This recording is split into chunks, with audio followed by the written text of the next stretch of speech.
Bismillahirrahmanirrahim. Assalamualaikum warahmatullahi wabarakatuh. Alhamdulillahirabbil alamin. Wassalatu wassalamu ala asyrofil anbiya'i wa ala alihi washabihi wa alhamdulillahirabbil alamin. Teman-teman, terima kasih sudah hadir di kantor kita yang tercinta ini. Ini sebetulnya diseminasi saya yang kedua ya, yang kemarin mohon maaf kemarin ada gangguan teknis, tidak terekam. Nah mohon maaf hari ini kebagian kelas rendah kebetulan belum ya. Nah alhamdulillahirrahmanirrahim, meskipun hari ini ibu kepala ada keperluan tadinya akan menghadiri, tapi saya sangat senang teman-teman semua sudah menyediakan waktunya untuk mengikuti acara. Sebelum kita mulai penyebaran diseminasi ini, marilah kita mengucapkan basmalah bersama. Nah, ibu-ibu masih semangat meskipun sudah mengajar? Semangat. Tepuk semangat dulu dong, kelas 1 kita sudah jago tepuk semangat. Tepuk semangat.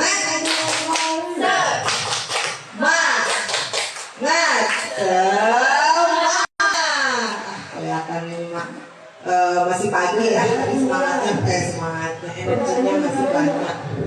Nah, ibu-ibu langsung saja kepada tujuan saya hari ini adalah diseminasi, yaitu menyebarkan pemahaman dan penerapan pengalaman budaya positif oleh saya Budi Romdoni, adalah CGP Angkatan 9 Kota Bandung.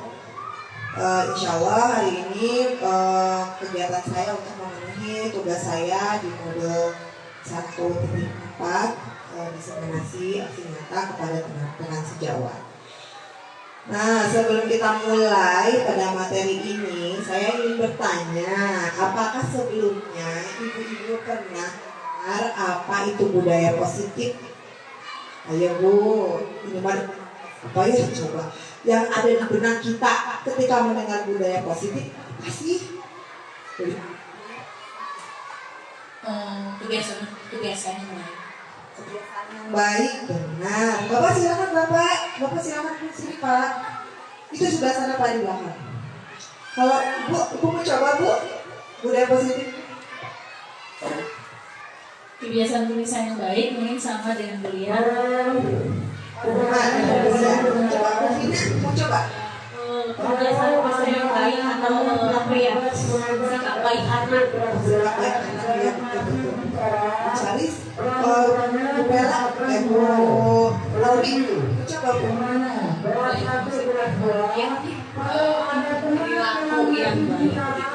Perilaku yang baik. Kebiasaan perilaku yang baik. Ibu mau coba Bu Bella? Apakah pernah apa yang ada di benak Ibu Bella ketika mendengar budaya? Iya.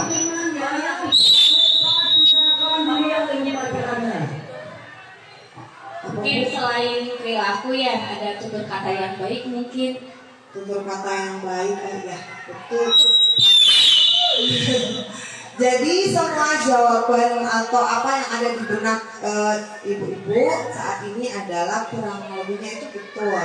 Nah mari kita selanjutnya Pak. Nah konsep inti budaya positif hari ini akan saya sampaikan adalah perubahan paradigma belajar, disiplin positif, nilai-nilai kebajikan, kebutuhan dasar manusia, motivasi perilaku manusia, posisi kontrol guru, keyakinan kelas, dan ketiga restitusi. Silakan Bapak. Nah, ibu-ibu ternyata belum juga lanjut ke materi. Ternyata di sini kurang lebih sudah mengetahui ya apa itu positif. Nah sekarang kita akan maju ke materi selanjutnya, pembelajaran dengan paradigma baru. Nah di sini terdapat pelajar Pancasila. Ibu masih ingat nggak lagunya? Belajar Pancasila. Coba bantu saya dong ke depan. Bukan apa? Kalau nggak salah Bu Bella itu hafal dengan gerakannya loh. Bener nggak Coba yang lain bisa sama gerakannya kayak Bu Mel. Kalau saya gerakannya nggak tahu Bu, cuma tahu lagunya aja. Aku ikutin Bu Mel. Siap ibu-ibu semuanya? Siap. Pertama angkat dulu tangannya ya. Kita nyanyi bersama-sama. Siap, 1, 2, 3. Belajar Pancasila, beriman dan bertakwa pada Tuhan Yang Esa dan berharap mulia, kebinekaan gotong royong mandiri, kreatif dan berarti. Lagi, oke. Siap, 1, 2, 3. Belajar Pancasila, beriman dan bertakwa pada Tuhan Yang Esa dan berakhlak mulia, berkebinekaan global, gotong royong mandiri, kreatif dan bernalar kritis. Oke. Bu Mela mah luar biasa ya. Kalau guru kelas 1 mah sama nyanyi paling jago ya Bu. Nah ini selanjutnya pembelajaran dengan paradigma baru merupakan pembelajaran yang dirancang berdasarkan prinsip pembelajaran berdiferensiasi. Nah kebetulan rekan-rekan saya di sini adalah guru-guru yang sudah menjalankan kurikulum merdeka. Tentunya sudah sering ya Bu melaksanakan pembelajaran berdiferensiasi. Ya, seperti misalnya seperti apa sih Bu? Ada yang tahu berdiferensiasi itu apa Bu? Mengelompokkan siswanya dulu. Hebat aja nih. Ya Bu. Oh ini Bu boleh ke depan. Mengelompokkan siswanya, lalu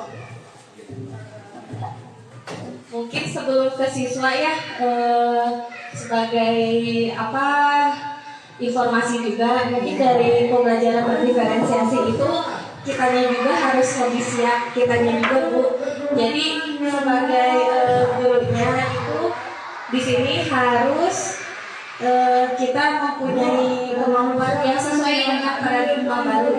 Jadi sebelum belajar itu kita harus menyiapkan ada yang namanya uses magic bag. Jadi setiap guru itu harus siap peralatan yang kita bawa. Nah itu harus kita bawa setiap hari. Jangan sampai anak yang tiap hari harus bawa alat tulis sedangkan gurunya tidak siap. Nah itu yang pertama. Jadi peralatan perlengkapan belajar yang digunakan saat pembelajaran. Terutama kalau kita mah guru pasti bawa spidol lah ya yang utamanya. Jadi jangan sampai spidol kita satu ketika mau belajar habis, pinjam sana sini nggak ada, sama-sama habis, gimana kita mau ngajar gitu ya. Nah untuk selanjutnya, nah sebagai disebutnya guru super ya. Yang pertama dari S-nya itu start with super learning team SLT. Jadi sebagai guru kita ada bantuan dari orang tua, dari anak. Kalau anak kelas 1 mungkin agak susah, tapi kalau untuk anak kelas 3 sampai kelas 6 bisa diterapkan. Jadi selain KM, kalau KM itu kan membentuk untuk siswa ya, pemimpin siswa. Tapi kalau di sini ada namanya kapten atau leader.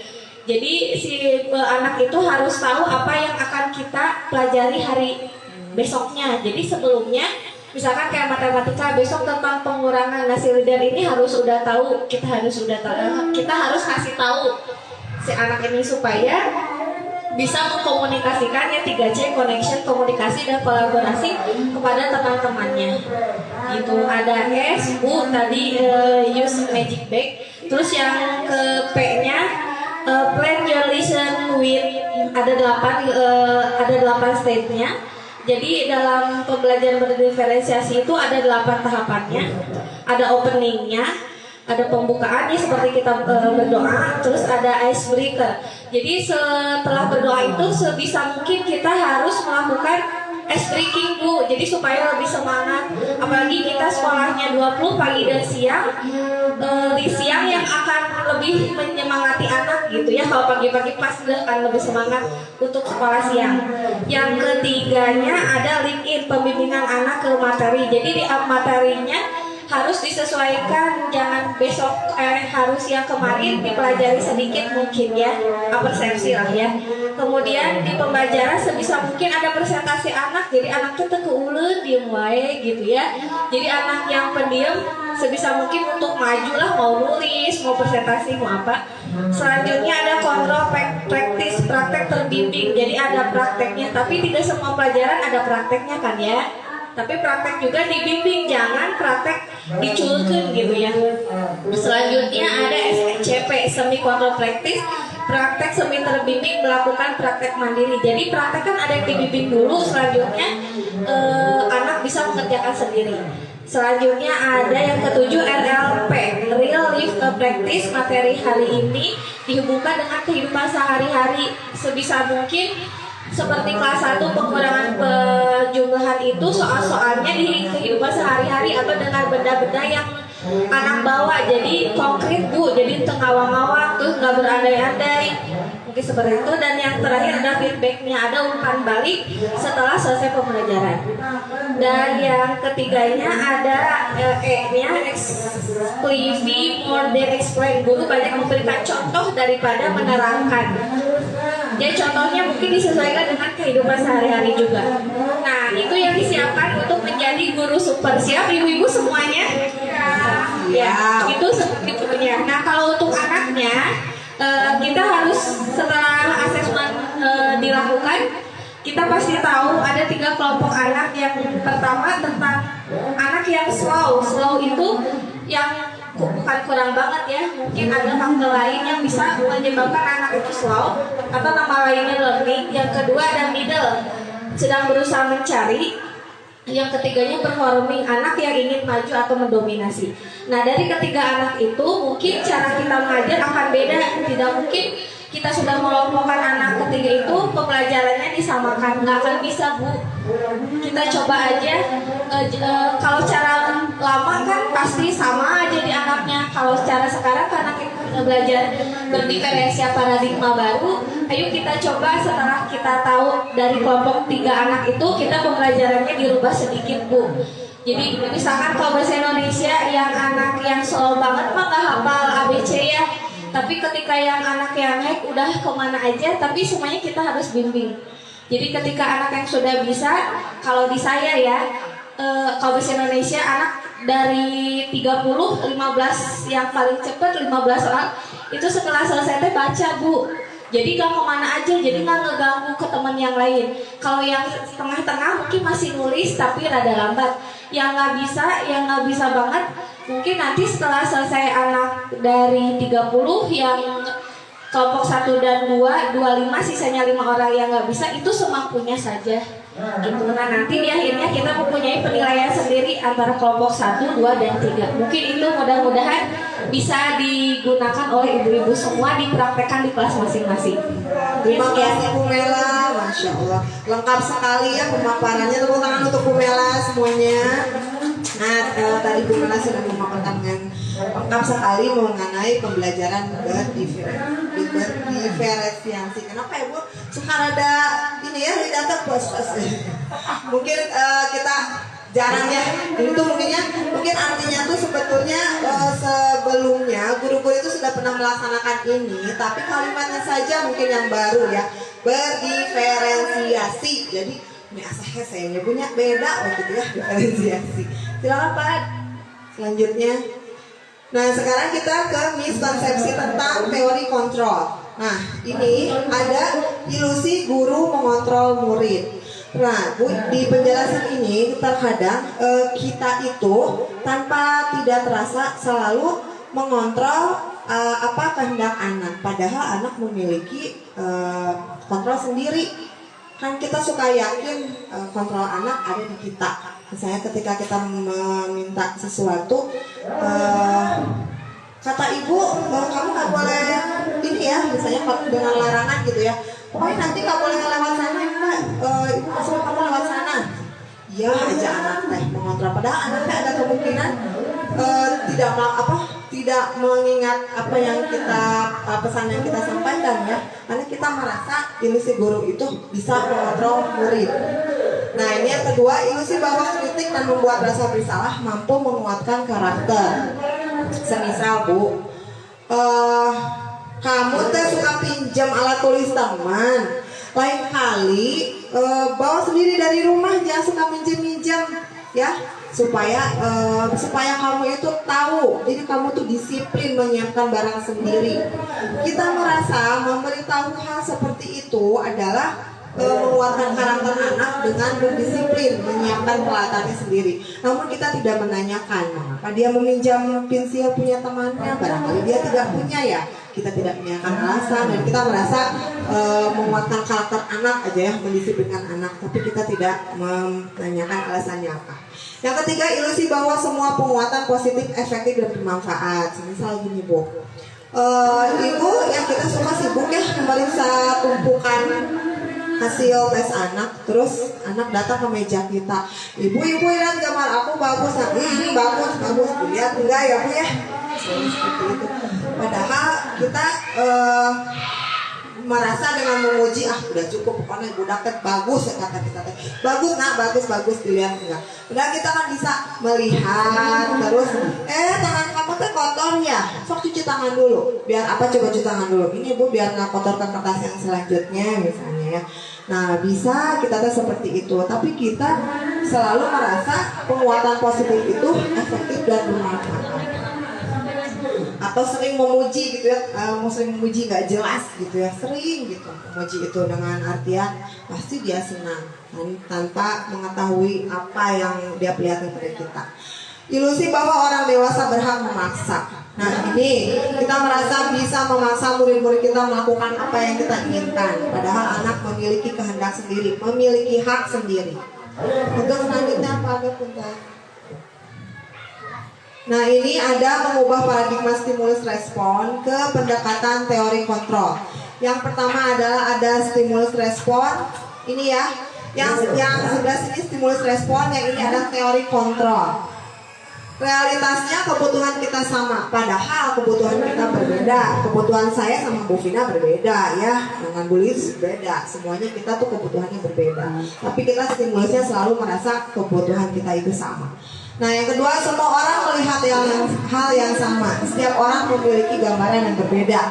Terutama ini kepada perempuan biasanya, mangatus pakai ini jensaha ya. Mungkin kata orang lain nggak apa-apa, kitanya aja overthinking gitu ya.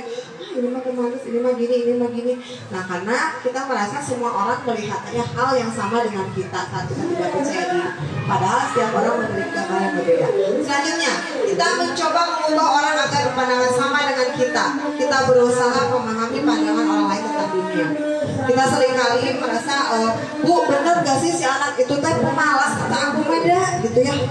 Kata aku mah dia sok gerabu, sok bahasa itu juga pemalas ya Bu ya. Kita tuh selalu memaksakan pemikiran kita kepada orang lain, padahal kita berusaha memahami pandangan orang lain tentang dunia ya, orang itu. Perilaku buruk dilihat sebagai suatu kesalahan, dan teori kontrolnya semua perilaku memiliki tujuan. Jadi ketika kita melihat murid kita ada yang kata kita, si budak teh tidak cicing, luluncatan wae, kesel budak teh gitu ya. Kok nggak bisa diam gitu si anak tuh. Padahal dia itu sebetulnya anak yang seperti itu menyalurkan energinya yang banyak ya Bu, energi banyak anak yang aktif kan. Dan bagaimana pandangan kita melihat perilaku anak seperti itu? Orang lain bisa mengontrol saya, dan sebetulnya teori kontrol hanya Anda yang bisa mengontrol diri Anda. Semua tindakan yang dilakukan tidak bisa menyalahkan orang lain, karena semua kontrol ada di diri kita.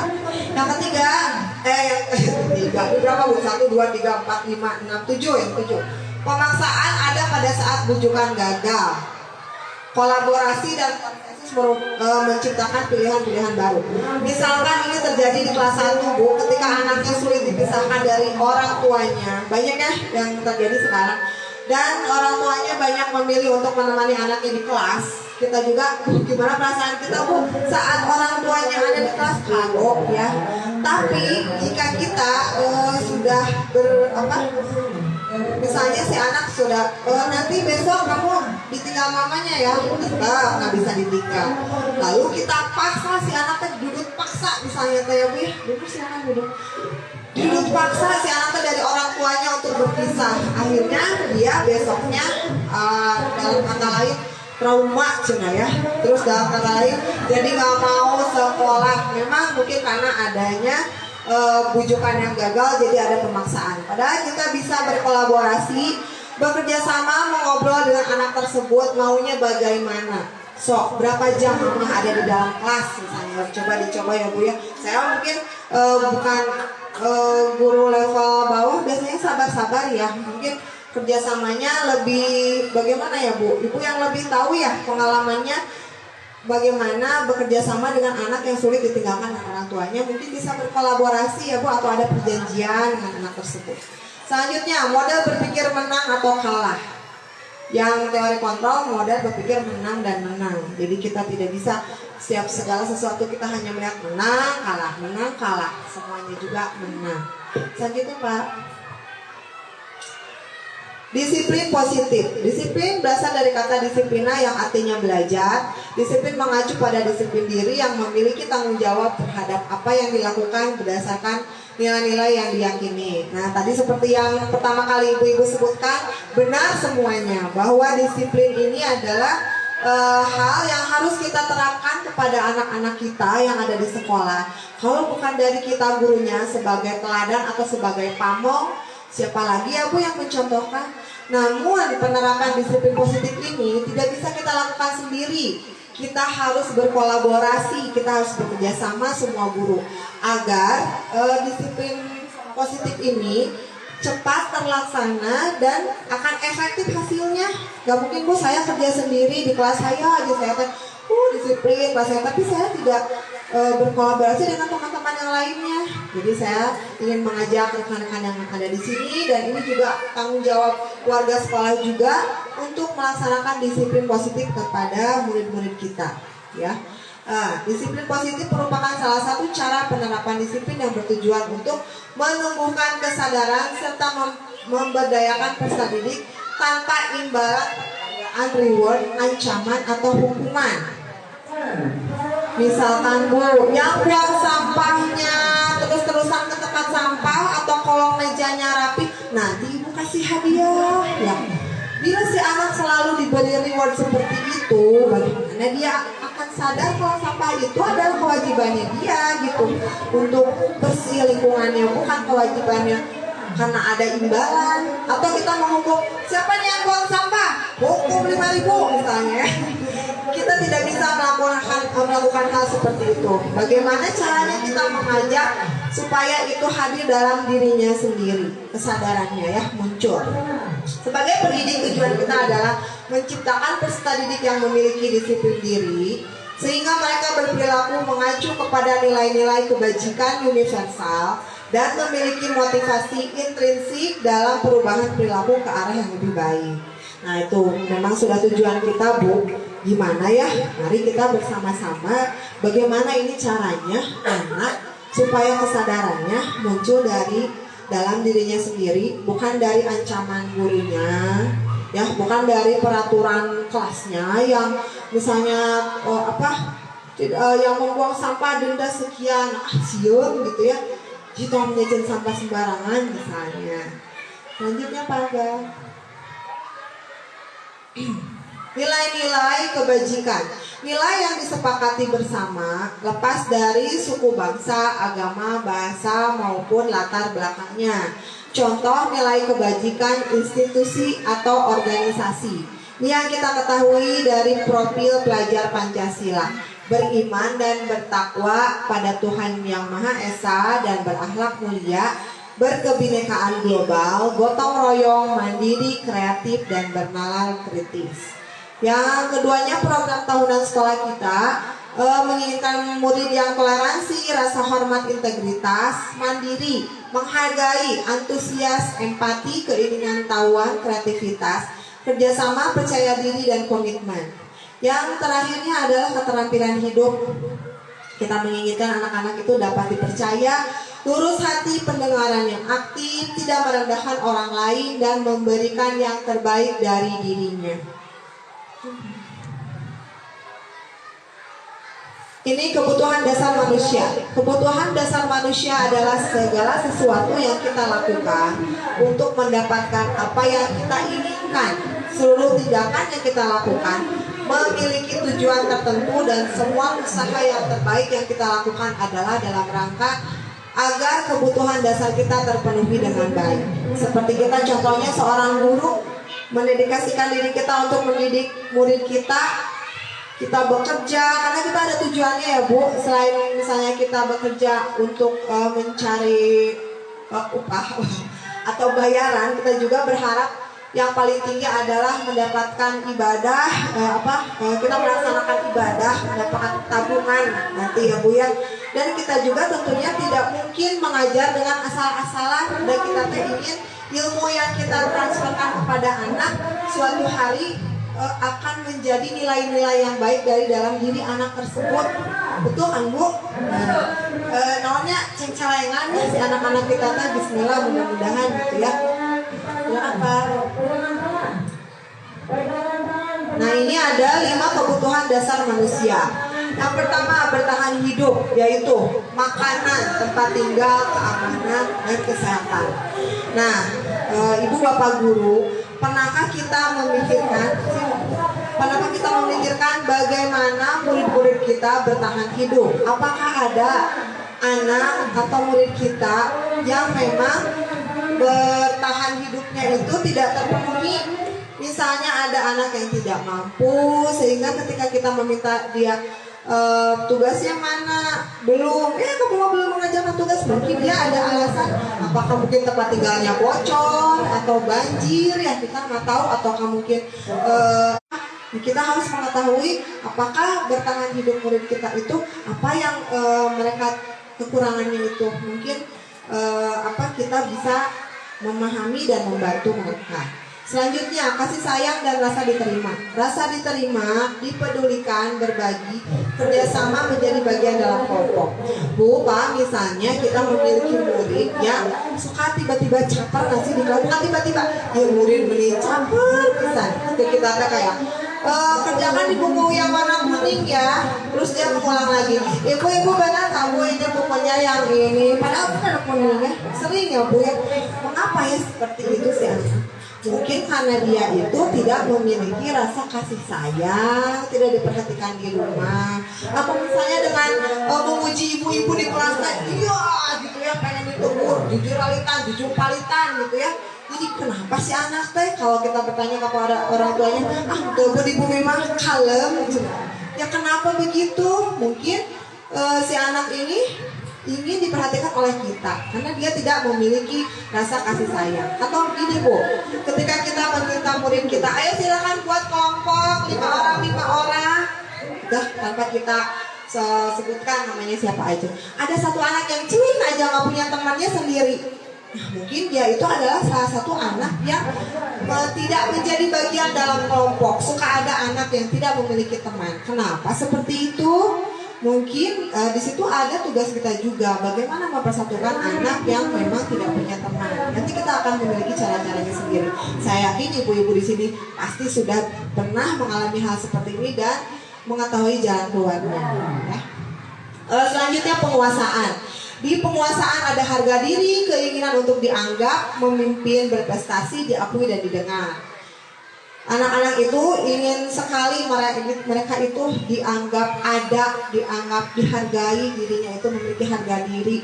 Terkadang anak-anak seperti ini yang kurang penguasaannya di sekolah, atau misalnya gitu ya, di apa-apain teman-teman yang ngalah, tidak ada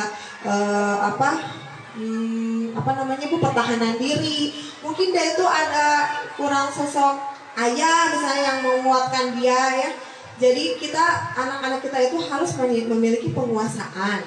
Bagaimana caranya meningkatkan harga dirinya? Mungkin ini harus banyak kerjasama dengan orang tuanya ya Bu. Nah, ini selanjutnya kebebasan, mandiri, memiliki pilihan, mencoba hal baru, mampu mengendalikan arah dirinya. Salah satu contohnya adalah dari kita sebagai pendidik, kita banyak memberikan hal-hal baru kepada murid-murid kita. Hal apa dari pembelajaran apa kita, oh gini ya seru, misalnya dari kita pelajaran IPA, mereka percobaan, pasti mereka banyak menemukan hal-hal baru dari sekolah. Dan itu dengan metode yang bermacam-macam, kita dapat menyajikan hal-hal baru yang bervariasi, yang membuat mereka meningkatkan kebebasannya untuk memilih pembelajaran yang mereka sukai. Ya. Selanjutnya kesenangan, bermain, humor, antusiasme, tertawa. Nah, kalau ini mas saya mah yakinnya ibu Calis ya pasti di kelasnya ramai ya Bu ya, karena memiliki rasa humor yang tinggi. Memang Bu dalam mengajar itu kita tidak bisa dengan anak itu hubungannya kaku ya Bu Calis ya. Ini Bu kalau saya lewat kelas Bu Calis meni ramai serian ya kenapa sih anak jadi anak juga bahagia sekolah itu tidak hanya silakan kerjakan silakan gitu ya bukan kita jadi kita juga harus menjadi guru yang humor, yang antusias ya, yang buat anak tertawa. Sama Pak. Ya ini 5 kebutuhan dasar manusia. Yang ini motivasi perilaku manusia. Ada 2 yaitu motivasi ekstrinsik yaitu dari luar. Ini untuk menghindari ketidaknyamanan atau hukuman. Yang keduanya untuk mendapatkan imbalan penghargaan dari orang lain. Motivasi ekstrinsik biasanya anak-anak itu menghindari hukuman ya. Jadi ketika anak itu diberikan hukuman, dilarang bicara kasar di kelas. Yang bicara kasar didenda 2.000. Ya, itu juga saya itu tahu kata-kata itu karena anak-anak sih Bu yang Bu kalau yang ngomong kasar denda aja 2.000 katanya. Ya silakan itu ke sepakat nggak sekelas sepakat. Mereka itu betul ketika di kelas karena mereka rugi ya menggunakan uang 2.000. Tapi ketika istirahat mereka tetap aja ngomong kasar karena mereka merasa siapa yang mengawasi, siapa yang hukum. Nah biarin aja, udah gak ada hukuman, gak ada yang larang. Anggar aja ya setiap istirahat teh. Wow, bahasa keluar ya. Nah itu ataukah ini imbalan penghargaan. Nah punten, ibu ya pangambilin itu di ruang TU kertas ya 5 lembar ya. Sama sekalian tuh beli buah kuah misalnya ya. Uang tuh 5.000. Aku aja 3.000-an. Ibu ini udah ini buat kamu ini buat kamu kembaliannya. Oh ya Bu makasih. Yang mendidik siapa? Kita yang membiasakan anak mendapatkan imbalan. Jadi dia terbiasa ketika guru meminta tolong, oh harus ada imbalannya. Padahal anak tidak dibiasakan hal seperti itu. Jika kita ingin memberi mungkin hal yang berbeda ya. Lagi ngelewat, lagi apa? Tadi juga ibu tanya rezeki. Bisa mungkin dengan hal seperti itu daripada kita memberikan imbalan ketika kita meminta tolong kepada mereka. Nanti akan menjadi kebiasaan yang tidak baik. Nah, yang selanjutnya motivasi intrinsik dari dalam dirinya untuk menjadi orang yang mereka inginkan dan menghargai diri sendiri dengan nilai-nilai yang mereka percaya. Ketika mereka meyakini ada hal yang baik, meyakini dari dalam dirinya, insya Allah itu akan menjadi hal baik yang berjangka panjang. Ya, mungkin sampai udah besar juga. Ibu-ibu suka masih ingat nggak ketika dulu memiliki guru anu bager di sekolah, suka ingat Bu? Ingat ya, suka ngedoain sampai sekarang Bu. Kalau ingat gitu, si ibu ini gitu ya, aku ibu ini namanya ibu guru aku suka ingat di mananya ayat kayak gitu ya. Kita mendoakan, mungkin ada hal yang kita sampaikan kepada anak, hal yang enak, yang baik sampai si anak itu melekat sampai kita udah sudah terbentuk gitu juga Bu ya ingat misalnya. Tapi misalnya apalagi jika gurunya memberikan hal-hal nasihat yang baik kepada anak tersebut dan terkena gitu di hatinya, insya Allah akan menjadi hal yang baik disimpan dalam hatinya, hal yang panjang dan perilakunya juga akan menjadi perilaku yang positif. Selanjutnya hukuman. Hukuman itu sifatnya tidak terencana atau tiba-tiba. Murid tidak tahu apa yang terjadi, tidak dilibatkan dan bersifatnya satu arah dan berupa hukuman fisik atau psikis. Misalkan ketika anak kita telat datang ke kelas, aduh kamu udah telat, sana bersihkan WC gitu ya, WC tutup, WC guru, WC apa yang diri WC guru bukan WC murid, tuh kosongkan WC guru. Apa hubungannya dengan mereka terlambat dengan menggosok WC guru? Tidak ada kaitannya. keterlambatan itu dengan menggosok WC guru, atau kan menulis saya berjanji tidak sampai 5 lembar, bikin pegalnya gimana ya. Terus itu karena itu tidak terencana, kita tiba-tiba pokoknya ingin menghukum anak itu aja, karena supaya mereka itu tidak melakukan hal itu lagi. Dan mereka juga tidak tahu apa ya saya dapat dihukum begini gitu ya, bersifat satu arah, hanya keinginan kita saja, tidak ada komunikasi dengan murid. Nah, yang keduanya konsekuensi terencana, disepakati sesuai peraturan, murid tetap dibuat tidak nyaman. Sikap guru selalu memonitor murid. Misalkan seorang anak terlambat 10 menit ketika akan mengikuti pelajaran olahraga. Kata guru olahraganya kan, aduh kamu terlambat 10 menit ya, berarti nanti kalau teman-teman kamu istirahat, kamu diam dulu di sini 10 menit ya, beresin alat olahraganya sama kamu ya. Itu ada keterkaitannya nggak Bu? Ada ya, itu sudah ada perjanjian, mungkin keluarga sudah ada perjanjian. Jika hal ini terjadi terlambat 10 menit, itu sudah ada konsekuensi. Anak senang nggak melakukannya, kesel, tapi dia tahu itu adalah konsekuensi yang harus dia dapatkan karena dia misalnya terlambat datang ke lapangan olahraga, dan ada hubungannya juga. Kita juga memperhatikan anak menemani di situ ya Bu, si guru itu menemani, biar dia membereskan bola atau apa tanda-tanda olahraga. Silakan Pak. Yang ketiga ini restitusi adalah hal yang kita harapkan bersama-sama, yaitu proses menciptakan kondisi bagi murid untuk memperbaiki kesalahan. Proses kolaboratif yang mengajarkan murid untuk mencari solusi sendiri. Ketika mereka melakukan kesalahan, bukan artinya murid itu adalah melakukan hal yang buruk dan mereka merasa, aduh aku harus melakukan kesalahan. Restitusi ini membuat anak merasa percaya diri kembali lagi kepada lingkungannya, kepada teman-temannya ketika sudah melakukan kesalahan. Karena kesalahan itu bukan suatu hal yang jelek atau yang hina gitu ya. Karena terkadang anak-anak ketika si itu gitu ya, si itu gitu. Nah, kita tidak menstabilkan situasi itu gitu. Kita menggunakan restitusi supaya anak merasa diterima kembali di lingkungannya dengan baik. Nah, ini proses kolaboratif itu terjadi antara murid dan guru. Bagaimana guru mengembalikan lagi situasi yang awal dari dia tidak melakukan kesalahan sampai kita membahas kesalahannya apa dan dia kembali merasa nyaman. Ini adalah kolaboratif guru dan murid. Silakan Pak. Ini ada 5 posisi kontrol guru, yaitu guru sebagai penghukum, ya.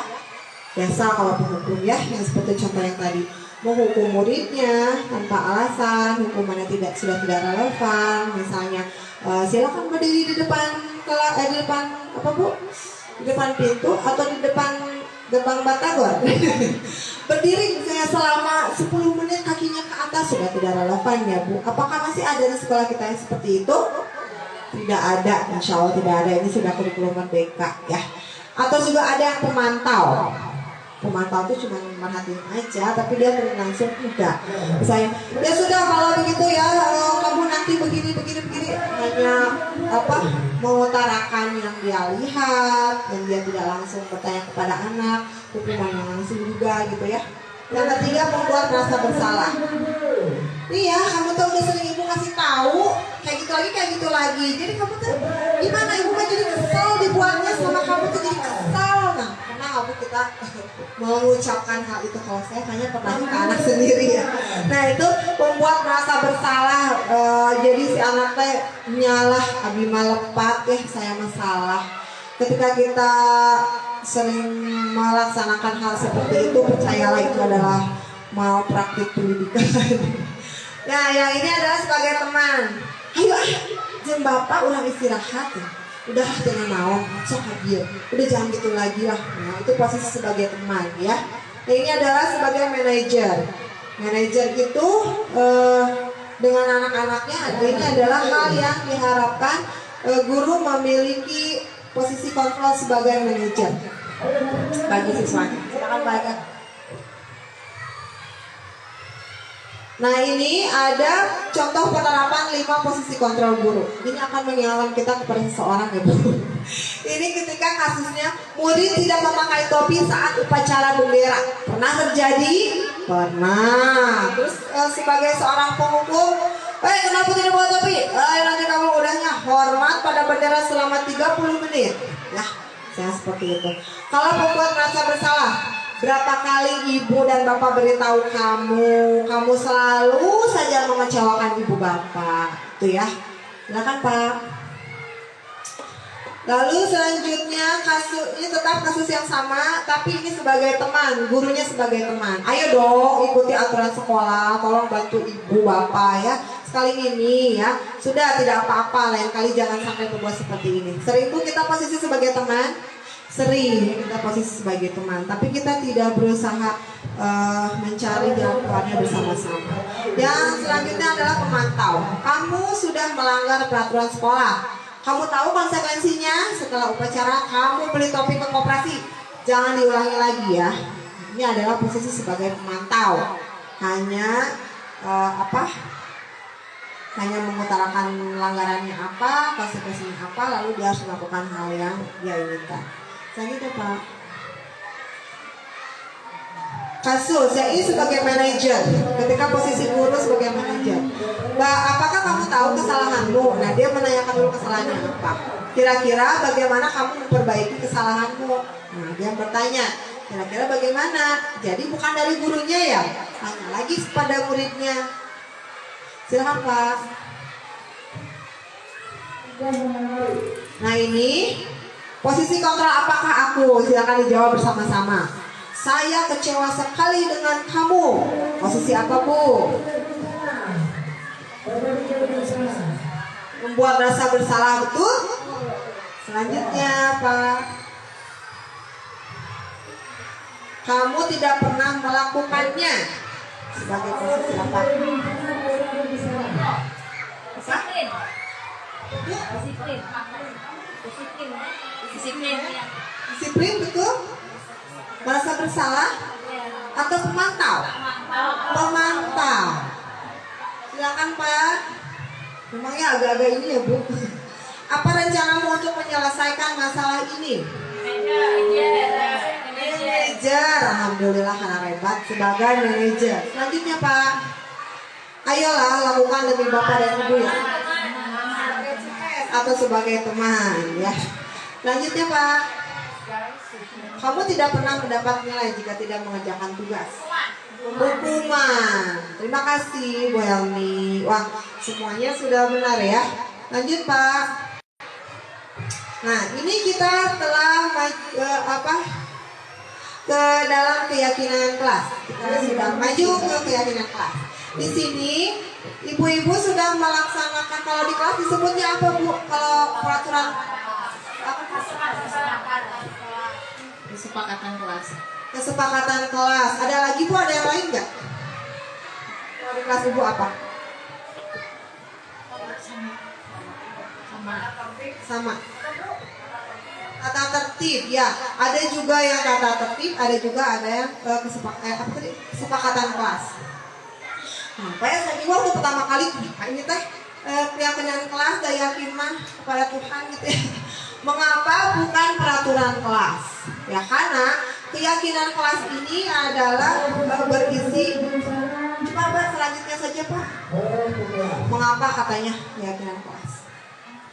Pembentukan keyakinan kelas karena bersifat abstrak, berupa pernyataan universal, dibuat dalam pernyataan positif, sedikit saja kata-katanya agar mudah diingat, sesuai dengan kondisi kelas dan sekolah. Terus sehingga mudah diterapkan, semua warga sekolah atau warga kelas dilibatkan saat membuat keyakinan kelas. Jadi ibu bapak yang sudah melaksanakan peraturan kelas biasanya dilakukannya bersama anak-anak atau tidak Bu? Iya bersama-sama. Jadi bagaimana caranya biasanya Bu? Membuat kesepakatan sama anak-anak tentang peraturan yang ada di kelas yang boleh dilakukan atau tidak. Jadi kesepakatan. Jadi ketika anak melakukan kesalahan dia paham, oh ini sudah disepakati tidak boleh dilakukan. Jadi setiap anak itu mengutarakan atau menuliskan Bu? Mengutarakan dulu dengan tulis. Oh kamu pengennya apa? Iya. Misalnya kalau jumlah anaknya ada 30, berarti yang mengutarakan 30 siswa. Ya, jadi kadang anak kita ambil yang terbanyak. Oh Karena iya. suka ada beda-beda persepsi ya. Terus biasanya Bu, kata-kata anaknya seperti apa? Misalnya tidak boleh kesiangan, kita sepakati. Tidak boleh Anak kesiangan. Tidak boleh kesiangan. Nah, Terus terus? 15 menit sebelum jam masuk sekolah sudah ada di kelas, piket kelas. Apa lagi? Iya, tidak boleh kesiangan, tidak boleh coret-coret tembok yang ada di kelas, terus tidak boleh mengganggu temannya ketika sedang belajar. Jadi hal-hal buruk lah tidak boleh dilakukan, kita sepakati di dalam kelas. Siap, terima kasih Bu Vina masukannya. Tepuk tangan untuk Bu Vina. Nah, jadi salah satu contoh rekan kita adalah Bu Vina di kelasnya sudah membuat peraturan kelas yang isinya adalah setiap murid mengutarakan apa yang ingin mereka sampaikan mengenai peraturan di kelas. Nah, mereka itu bilangnya apa Bu? Tidak boleh buang sampah sembarangan, tidak boleh coret-coret kelas, tidak boleh mengotori yang ada di kelas. Nah, jadi kalau pembentukan keyakinan kelas ini perbedaannya dengan peraturan kelas itu dibuat dengan kata-kata yang positif Bu, kalimatnya positif. Misalnya tidak boleh mencoret-coret tembok, tidak boleh merusak barang ada di kelas, tidak boleh buang sampah sembarangan. Menjadi satu kalimat positif, misalnya menjaga barang yang ada di kelas, menjaga fasilitas sekolah. Nah, kalimatnya menjadi kalimat positif ya Bu Vina. Nah, jadi anak-anak mudah mengingat, bahasanya juga universal, dan yang dikeluarkan adalah kalimat positif. Jadi tidak ada lagi larangan yang katanya berupa tidak, karena tidak itu menjadi kalimat negatif ya Bu. Jadi memang nanti keyakinan kelas ini saya akan mencoba berkeliling ke kelas. Jika ada rekan-rekan yang kesulitan, saya siap membantu. Nanti kita akan bersama-sama semua anak membuat keyakinan kelas. Nanti kita arahkan kalimat apa yang kontennya positif, mudah diingat ya. Jangan Pak Aga. Selanjutnya ini adalah suatu proses dialog yang dijalankan oleh guru agar dapat menghasilkan murid yang mandiri dan bertanggung jawab. Di sini ada segitiga restitusi Bu. Segitiga restitusi itu menstabilkan identitas. Ya, yang pertama distabilkan dulu. Ditanya anaknya kenapa, ya, apa alasannya, mengapa mereka melakukan hal tersebut. Yang keduanya, validasi tindakan yang salah. Ditanyakan lagi, tindakan yang dia lakukan itu mengapa tindakan yang dilakukan salah itu kenapa, ya.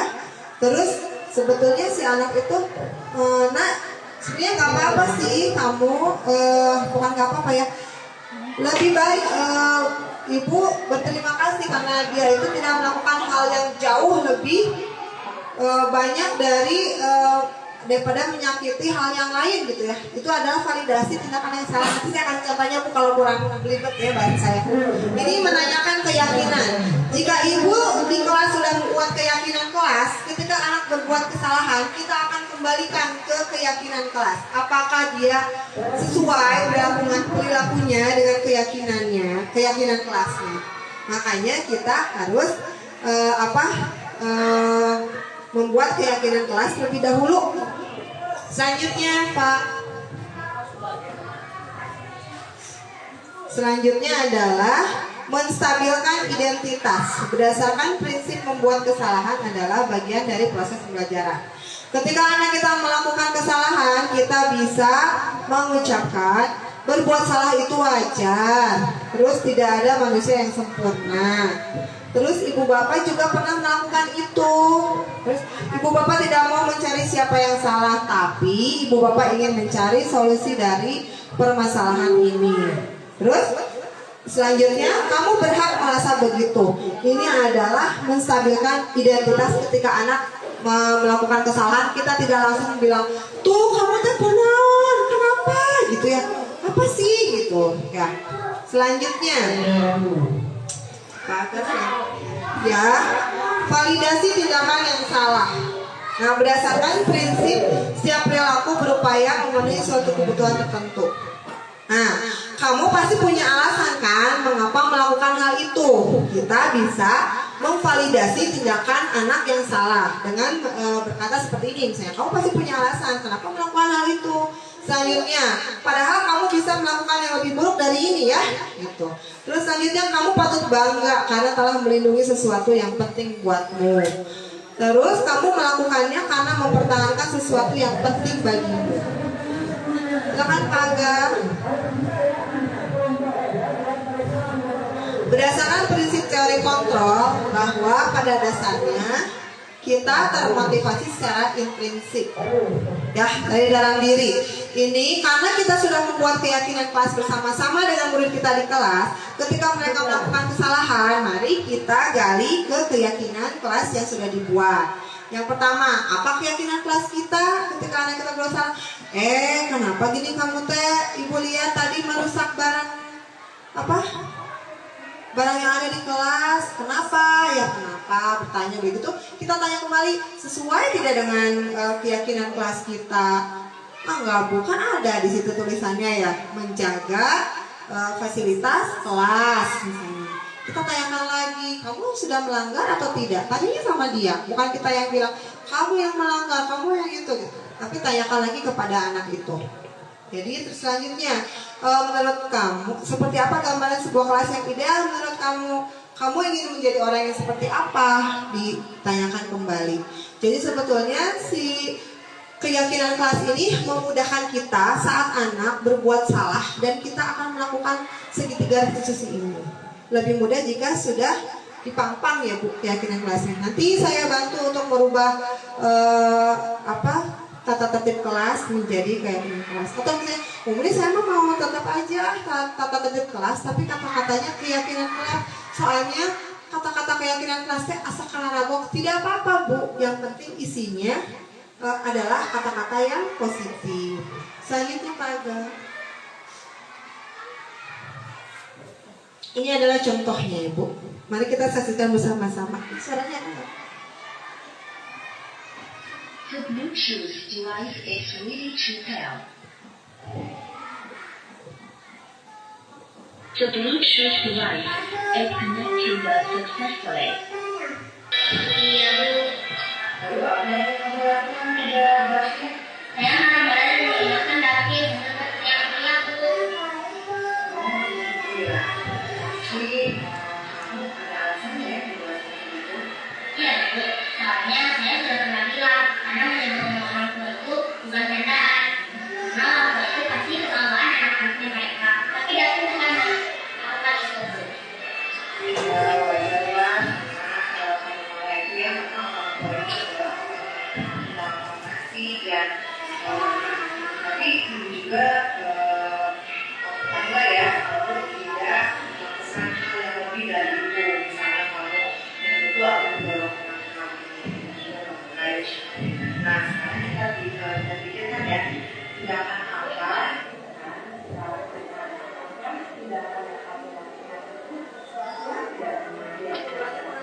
benar atau tidak, terus bagaimana penyelesaian masalahnya.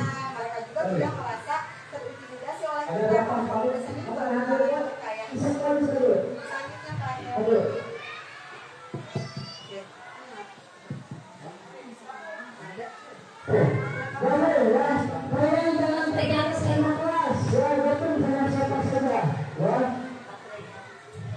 selanjutnya, dalam penerapan program disiplin positif, hendaknya guru memiliki standar kepribadian profesional dan sosial yang baik, di mana guru mampu merefleksikan dirinya dalam posisi kontrol. Saat ini bagaimana perjalanan dirinya sebagai manajer yang menuntun murid-muridnya menjadi insan yang mandiri, merdeka, dan bertanggung jawab. Mudah-mudahan ilmu yang saya paparkan hari ini bisa bermanfaat untuk teman-teman dan anak-anak yang kita didik dengan oleh soleh dan memiliki pribadi yang baik yang memiliki banyak manfaat bagi sekelilingnya. Terima kasih atas kehadirannya. Wassalamualaikum warahmatullahi wabarakatuh.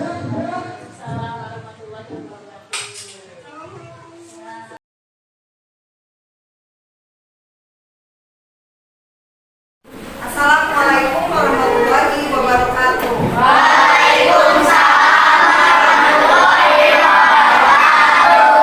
Apa kabar anak-anak hari ini? Nah, anak-anak, hari ini kegiatan kelas 6C akan membuat kegiatan kelas. Pernah mendengar sebelumnya? Kegiatan kelas itu apa?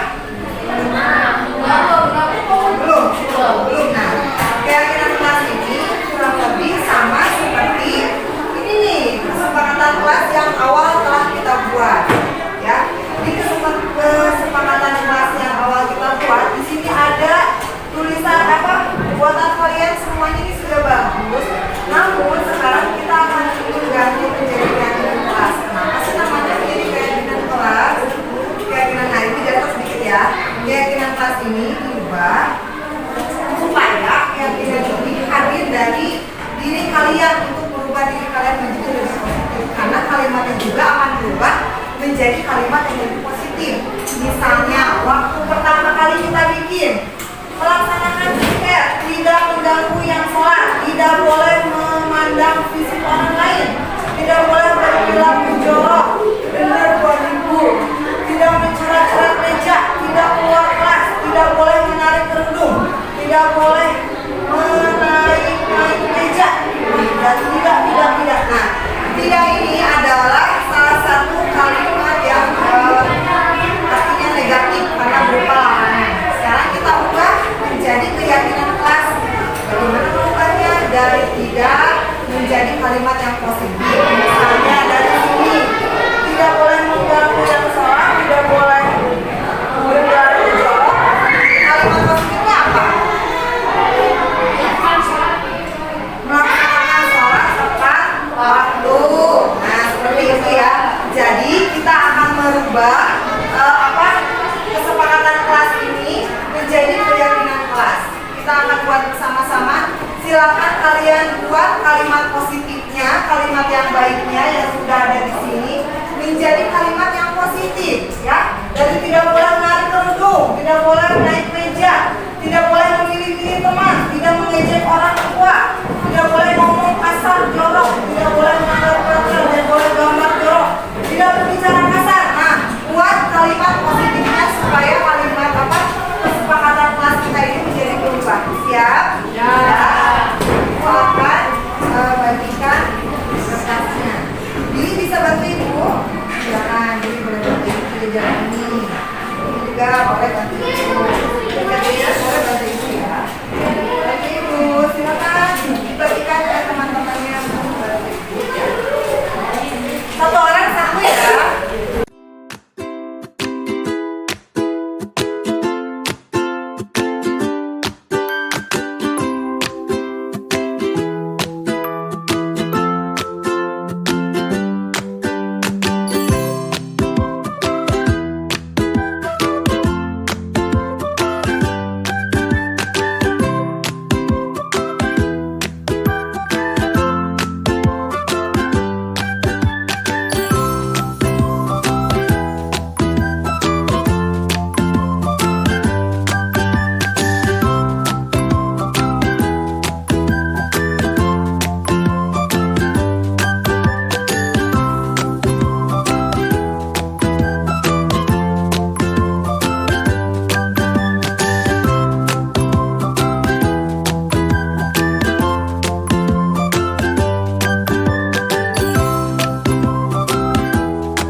Assalamualaikum, perkenalkan nama saya Rangga dari kelas 6C.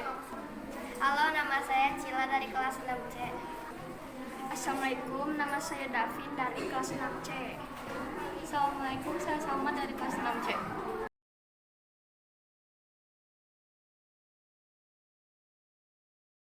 Senang sekali. Seru banget. Menyenangkan sekali. 2, Seru sih. 2, Super fun. 2. Bahagia banget sih.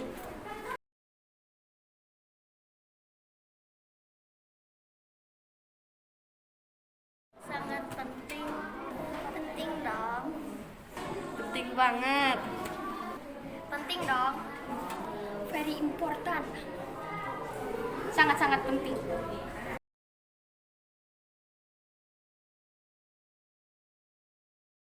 Buat kita disiplin karena membuat kita bertanggung jawab. Menjadi orang yang lebih baik. Membuat kita sayang terhadap semua teman. Because it make us discipline. Membuat kita bersikap baik.